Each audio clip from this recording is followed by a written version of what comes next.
안녕하세요. 주변들의 조민근 변호사. 안녕하세요. 송재선 변호사입니다. 지금이 저녁 시간이잖아요. 네네네. 한 3시간 정도, 4시간 정도 전에 네네. 오늘 오후 2시 10분에 네. 저희 아주 중요한 사건 중에 하나가 판결이 선고가 됐는데 네네. 이게 항소심이거든요. 네. 1심에서 전패한 사건이에요. 음. 근데 항소심에서 완전 뒤집어가지고 지금 엄청나게 많이 이겼어. 아 그래요? 엄청나게 많이 이겼어. 네. 아, 이 모르는 척하기 좀 힘든데. 네. 사실 저는 이야기를 네. 들었죠. 네. 그런데 여러분들에게 좀 더 재미있게 전달을 드리기 위해서 네. 한번 어떤 사건인지부터 네. 들어볼게요. 이게 사실 우리 이 의뢰인께서 음. 우리 법원에서 사건을 진행한 지가 한 4년 됐습니다. 네네네. 처음에 이제 이혼 사건부터 진행을 했는데 지금은 이제 이혼 사건은 다 마무리가 됐는데 아 근데 이제 절차 진행에 관해서 너무 디테일을 살릴 필요가 아니 없을 것 뭐 같기는 해요. 그냥 왜 얘기할 그러냐면 테니까 이제 뭐 개인정보 문제가 있으니까. 그러니까 뭐 아예 몰라요. 사안. 그러니까 어쨌든 네네. 지금 이 사안은 이혼이 끝나고 나서 음. 예전 시어머니가 음. 혼인생활 당시에 음. 너하고 아들이 음. 함께 공동생활하면서 빌려간 돈을 다 갚아라 네. 라고 청구가 들어온 사안이에요. 아주 간단하게 말씀드리면은 대여금 지급 청구 사건이죠. 그렇죠. 그런데 네. 좀 특이성이 있는 부분이 네. 그냥 뭐 친구나 지인 혹은 모르는 사람한테 돈을 빌려주고 받는 게 아니라 네. 과거 이제 며느리와 아들에 음. 대해서 빌려준 돈을 갚아라 음. 라고 청구한 사건이죠. 그죠? 네, 맞아요. 네. 얼마 이게 정도를 청구했죠? 한 1심에서 지금 금액이 한 5억 5천 정도 됩니다. 아, 청구 금액이 네. 네. 청구 금액 그동안에 이제 있고. 이자도 좀 붙고 네. 그러다 보니까 한 5억 5천 좀 넘어요. 네, 6억 네, 가까이 되는데 네, 네. 어쨌든 1심에서 그건 졌었어. 왜 줬을까? 우리 판사님께서 이제 어떤 생각을 해서 이렇게 1심에서 이렇게 패소 판결을 선고했을까요? 결정적인 이유가 있기는 합니다. 뭐냐면 간단하게만 네. 개인정보 다 퍼지지 않게 네. 간단하게만. 이게 네. 사실 그 입금 내역이 그러니까 이미 이제 첫 번째 돈 같은 경우에는 이미 준 지 10년 넘었어요. 네. 그래서 우린 소멸시효를 주장했던 거지. 어. 근데 중간에 네. 10년이 되기 전에 음? 우리 의뢰인이 시어머니 계좌로 음. 소액을 좀 넣은 게 있어. 아. 근데 그거 가지고 재무 그게 이제 승인. 명목이 분명하지 않으니까 네. 1심에서는 그거를 이제 승인으로 봐가지고 결국은 소멸시효가 중단됐다. 아. 라고 해가지고 몽땅 다졌어요, 우리가.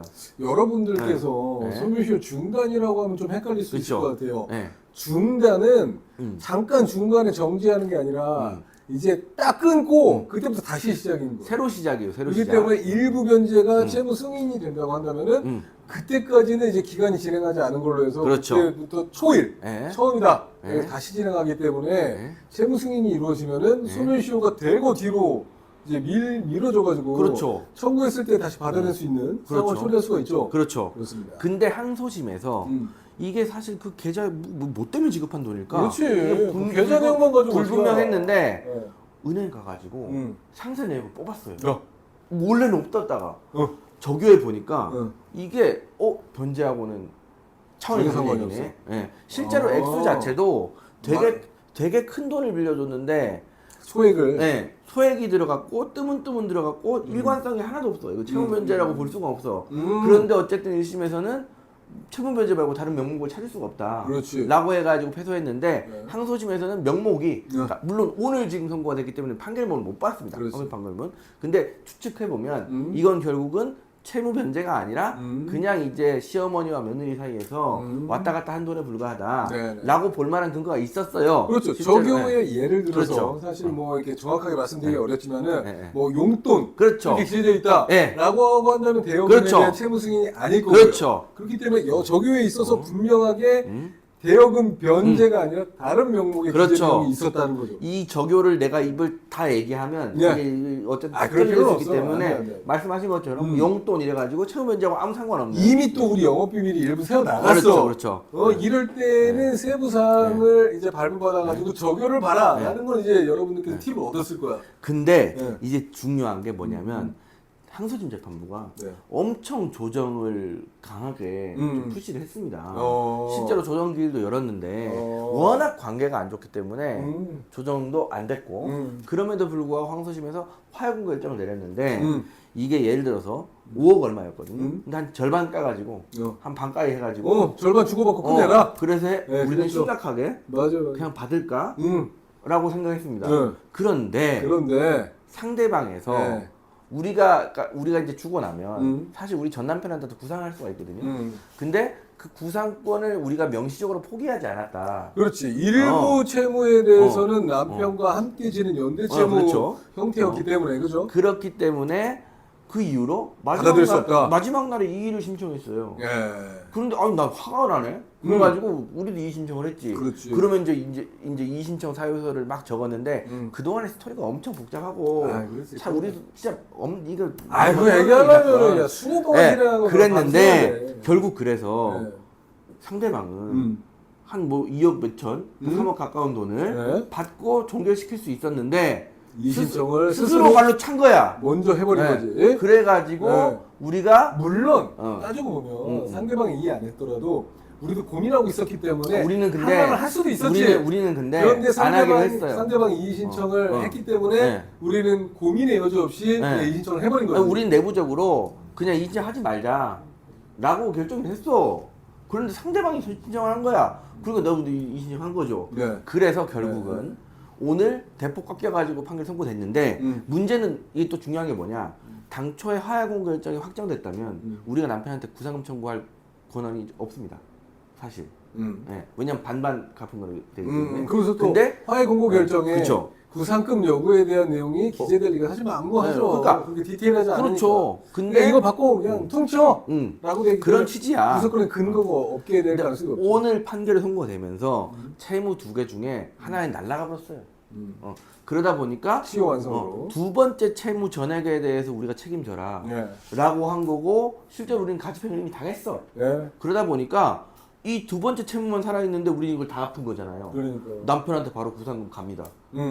그것뿐만 아니라 이미 가집행 당한 부분에 대해서 빽해야지. 저희가 이제 항소심에서 진 금액 이상을 가집행 당했다고 한다면 그렇지. 그 부분은 실제로 진 금액 이상을 부당이득 받았죠. 반환 청구로 네. 받아내야 되겠죠. 그러니까요. 이미 지급하지 않는다고 한다면은 네. 이 소송을 통해서 받아내야 되는 상황이 될 근데 거고. 이게 지금 이 사건이 그 당사자 사이에 감정이 워낙에 안 좋은 사건이다 보니까 뭐 하나 협의가 안 됩니다. 아니 그럼에도 불구하고 어쨌든 간에 항소심 판결이 그대로 이제 확정된다고 한다면 많은 금액을 가집행해왔기 때문에 우리가 부당이득 이런 거 받아와야 되는 거 아니겠습니까? 받아와야죠. 그리고 거기다 플러스 상대방이 돈을 가집행해서 가져갔거나 뭐 어떤 방식으로 가져갔을 때 무자력이 되면 또 못 받는 거 아니겠어요? 근데 그럼에도 자력이 불구하고 자력이 충분하다는 사실 우리는 알고 있으니까 자력이 있어요. 알고 있으니까 큰 걱정 안 해요. 그렇죠. 그죠?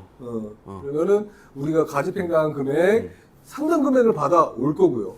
뿐만 아니라 이제 구상금, 구상권을 행사해가지고 남편한테도 그러니까 그렇죠. 원고의 아들한테까지도 이제 상당한 금액을 받아올 수 그렇죠. 있기 때문에 이게 사실은 워낙에 그동안에 사건이 진행되면서 이런저런 격가지 소송들이 난무했기 때문에 네네. 우리도 막 스트레스 엄청 받고 상처를 많이 받았지 않겠습니까? 우리 의뢰인도. 그런데 오늘 참교육을 했죠. 사실은. 그래가지고 참교육. 의뢰인이 막 좋아서 날뛰고 있어 지금. 이게 기분이 좋은 거야. 단순히 돈을 벌었다 이런 개념이 아니라 이것들을 그냥 내가 오늘. 그러니까 제가 이 사건 알기로는 상대방이 아마 진행하는 소송 대리인이 그 좀 친인척 관계가 있었던 걸로 알고 가깝죠. 있는데 네, 말을 못 아무래도 하여튼 변호사가 사건 진행하면서 개인적인 감정이 그렇죠. 들어가면 네. 결과가 나빠요. 그렇죠. 이게 사실은 우리 송 변호사님 어떤지 모르겠지만 사건을 진행하는데 변호사끼리 사이가 안 좋을 일이 별로 없어요. 그러니까. 그죠? 그러니까 뭐 상대방 대리인이라고 하더라도 내가 그 사람하고 뭐 원수진 것도 아닌데 그냥 뭐 바깥에서는 뭐 사이좋게 지낼 수 있습니다. 그런데 이 사람하고 저하고는 사이가 안 좋아요. 그건 여러분들 누구 때문에 사이가 안 좋은지 상상해 보도록 할게요. 우리 조동준 변호사님 워낙 고집도 세고 깨물어 버린다. 또 이게 이러니까 이 필터링이 잘 안 되니까 관계가 안 좋을 수도 있고 상대방 변호사님이 저 안 때문입니다. 좋을 수도 있고 저 때문에 관계가 안 좋아요.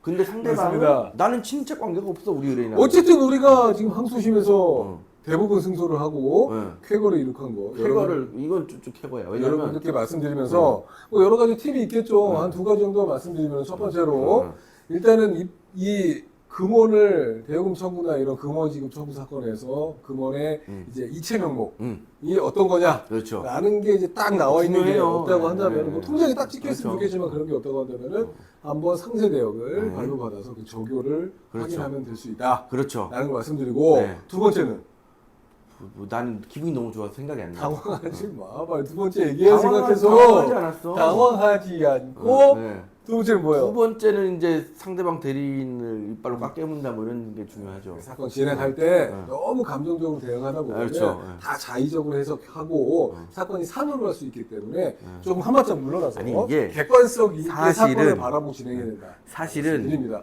저도 뭐 어지간하면 잘 안 그러는데 내가 먼저 시작했는지 그 양반이 먼저 시작했는지 사실 잘 모르겠어요. 근데 현피 떴어. 아니 그게 아니라 여기까지 재판에 들어가서 재판 그 결론 과정에서도 인신공격이 난무합니다. 근데 저도 과거에 수없이 많은 사건 중에 네. 몇 건이 변호인이 형사 사건이 형사 합의였는데 변호인이 그 피고인의 뭐 자녀였어요. 그래서 막 형사 합의를 하려고 하니까 싸움이 되더라고. 맞아. 이게 그래서 한마디 한마디가 막다 다 짜증내면서 비수를 해서 내리 꽂는 거야. 굳이 뭐 그럴 필요 없는데. 그러니까 안타까운 거지.